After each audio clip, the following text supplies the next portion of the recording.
membre de la Société des éditions de presse et du Cameroun, SOPECAM.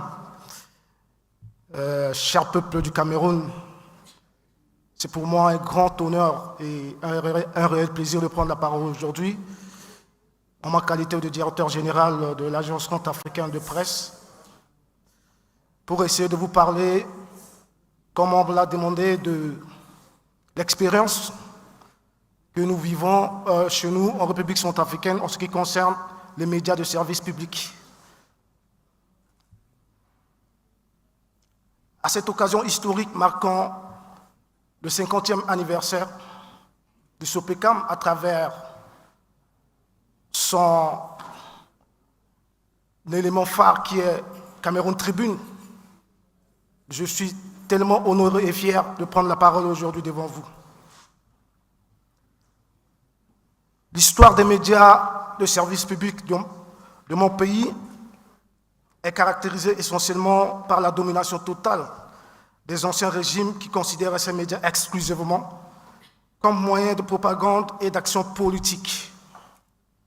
Ces dirigeants ne reconnaissent pas la valeur des médias d'État qui consiste à participer au développement socio-économique et culturel d'un pays. Pendant la période du parti unique, les médias de service public de la République centrafricaine sont essentiellement utilisés comme moyen de communication d'État à travers l'existence de la seule radio et de la seule télévision nationale depuis l'indépendance jusqu'à un certain moment. En plus de ces médias, des quotidiens nationaux comme Terre Africain, créé par l'ex-empereur Jean Bédel Bokassa, qui fut à l'époque l'éditorialiste de ce journal, qui fut à l'époque celui qui choisit la une de ce journal, comme il aimait tellement ce qui est de son image, ce qui est de tout ce qui concerne son éloge. En 1982, le président de la République, André Kolimba, l'ancien président, a compris que les médias de service public doivent jouer un autre rôle que celui d'assurer la promotion des actions de l'État. C'est ainsi qu'il a créé par une loi un journal d'État appelé Ele Songo, autrement dit, unissons-nous.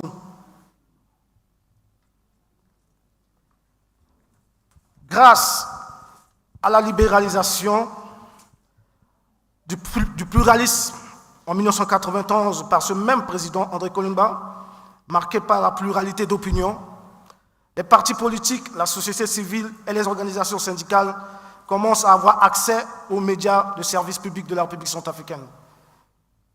Du coup, l'État n'a pas le monopole sur la radio Centrafrique, la télévision centrafricaine, ni l'agence Centrafrique Presse, dont j'ai aujourd'hui la responsabilité. Mais malgré tout, l'État continue de garder systématiquement le contrôle sur les contenus de communication de ces médias par l'entremise du Haut Conseil de la communication instauré également pour jouer le rôle de la politique auprès des acteurs de médias. À cette époque-là, la radio Centrafrique, la télévision centrafricaine et l'agence Centrafrique Presse ne produisent pas sur une base régulière suffisamment de programmes destinés à appuyer les initiatives de relèvement social, économique, culturel et communautaire et n'assurent pas efficacement leur rôle de service public. Donc il n'existe donc pas une stratégie nationale de communication en République centrafricaine à cette époque-là.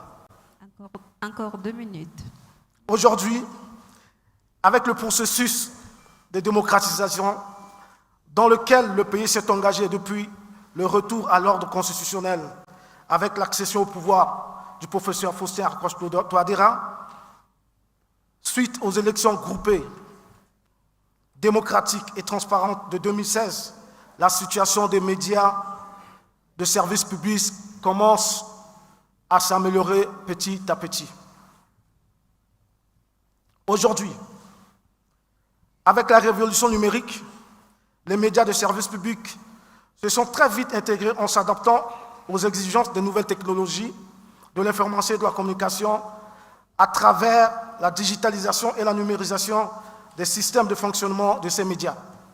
Ce qui veut dire qu'aujourd'hui, nous sommes sur le même pas avec l'exigence de la technologie qui s'impose à tous pour essayer de reléguer les médias de service public centrafricains au même plan que les autres. Mais ceci ne peut jamais se dérouler sans l'apport de nos confrères. Notre présence aujourd'hui au niveau, grâce à cette cérémonie de cinquantenaire de la SOPECAM, est une opportunité pour nous de partager nos expériences, de voir comment est-ce que les choses se passent. Et avant de quitter pour venir ici, j'ai eu à discuter avec mon ministre de tutelle qui m'a demandé de venir discuter avec le directeur général du SOPECAM, l'histoire de voir dans quel contexte on peut formaliser un partenariat afin de faire revenir ou de remettre sur pied le journal d'État qui existait à l'époque. Parce qu'au jour d'aujourd'hui, je vous dis, ça n'existe plus. Et c'est un projet. Et pour que ça se réalise, nous sommes obligés aujourd'hui de passer par la SOPECAM. Parce que nos imprimeries ont été mises à sac lors des récentes crises à répétition que nous avons connues dans le pays. Donc, pour ma part aujourd'hui, je suis très très content d'être là parmi vous, peuple camerounais, un peuple très hospitalier. C'est pour la 3e ou la 4e fois que je viens ici. Donc, j'ai une admiration vraiment un peu particulière pour le peuple camerounais. Donc, pour la SOPECAM, je vous souhaite longue vie et je souhaite à la communauté de la CEMAC l'unité, la franche collaboration pour que notre communauté puisse aller de l'avant. Je vous remercie.